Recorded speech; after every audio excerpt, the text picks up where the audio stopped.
Hey class, happy Choose Joy Thursday. Hoping that you are having a fantastic week and enjoy reading about the silly fox and the silly geese. Um, Today we are going to be reading our full text for the fox and the geese. And then you guys are going to do your comprehension check to make sure that you understand the story and how the geese problem solved to get away from the fox. Okay, so first, like we always do, we're going to review our vocab and then we're going to go into our full text. All right, so our first word here is cackled. So remember, cackled means to cry out really loudly, right? So these baby birds are cackling to their mothers because they're so hungry and they can't leave their nest yet, so their mom has to bring them their food. Okay? And then our second vocab word is flock. So flock is a group of animals that travels together. So this is a flock of birds and this is a flock of sheep. In our story, remember, the flock of geese is 3 geese. So a group of 3 or more geese is considered a flock. Our third vocab word is meadow. So meadow is just a large grassland, right? With lots of grass and lots of beautiful flowers. And that's where our story takes place. Our fourth vocab word is reasonable. So reasonable means just that it makes sense, that it's fair, that it's logical. So when the geese ask the fox to sing one more last song before they are eaten, he thinks that's a reasonable request. He's about to eat these geese, so he said, okay, I'll let them sing first and then I'll eat them. So he thinks it's reasonable. Our last vocab word is request. So request is just asking for something. So when you're at home, you can request to your parents to use your iPads. You can request to Miss Harmon at school to use the restroom. You can request a certain movie on Fun Friday. Different things at a restaurant. You can request a soda with no ice. Whatever it is that you are asking for, that is considered a request. All right, guys, we're going to go ahead and flip forward 1, 2, 3 pages. Okay, so this is our full text. I'm going to move myself a little bit. Hold on, I'm going to move myself over here. All right. There we go. Okay, so this is the full text, the full story for the fox and the geese. So we've been looking at pictures and looking at some short sentences to understand and visualize what this story is about, who the characters are, where the story is taking place, why the geese asked to sing a song, these different things in order to understand when we read the full story. So it's really important as Miss Harmon is reading aloud that you are still visualizing the story, thinking about all those pictures on the previous pages that we've been reading, and think about those things, okay? And so before we start reading today, who is our story about? Who are our characters, right? There's the fox, and then there's the 3 geese, the flock of geese, the 3 different geese. One of the geese is very important, right? Because they are brave, and they are the ones that problem solve to help the geese get away or get out of being eaten by the fox. Okay, so where does the story take place? So remember, where is a place? Okay, so think about a vocab word. Think of a grassy land with lots of flowers. Okay, the story takes place in a meadow. Okay, when does the story take place? So looking at these pictures, what time of the day do you guys think it is?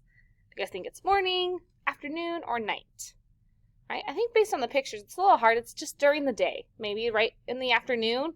It's lunchtime. The fox is hungry, and he comes upon these 3 geese that he wants to eat.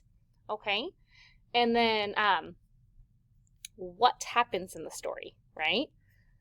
So what's happening is this fox is hungry. He's looking for some geese to eat. He finds these geese, and he's going to eat them. But then the geese trick him so that they can't get eaten, right? And the last question is why?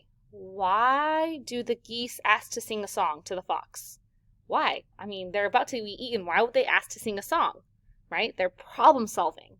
So the reason the goose asks to sing a song is because he requests to the fox that the fox doesn't eat them until the song is over. Their last song. But does the song ever end? I don't think so. All right, my friends, we're going to read the whole text now, remember?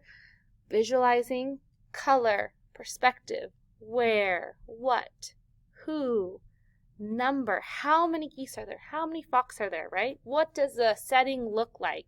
What kind of sounds can you hear in a meadow? Okay, so think about all those stories as Miss Harmon reads you this full text, okay? Remember, highlight or circle your vocab words as Miss Harmon is reading aloud. All right, The Fox and the Geese. Paragraph 1. A hungry fox came to a meadow. He saw a flock of fine, fat geese.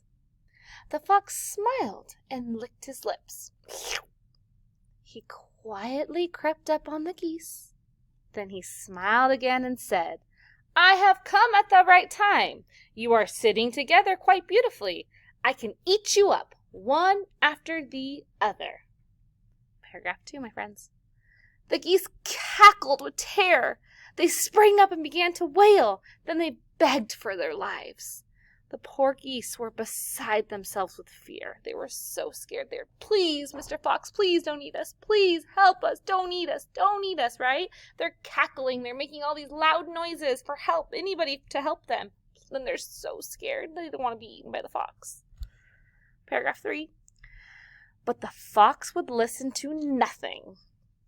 He simply said, there is no mercy to be had. You must die. Paragraph 4.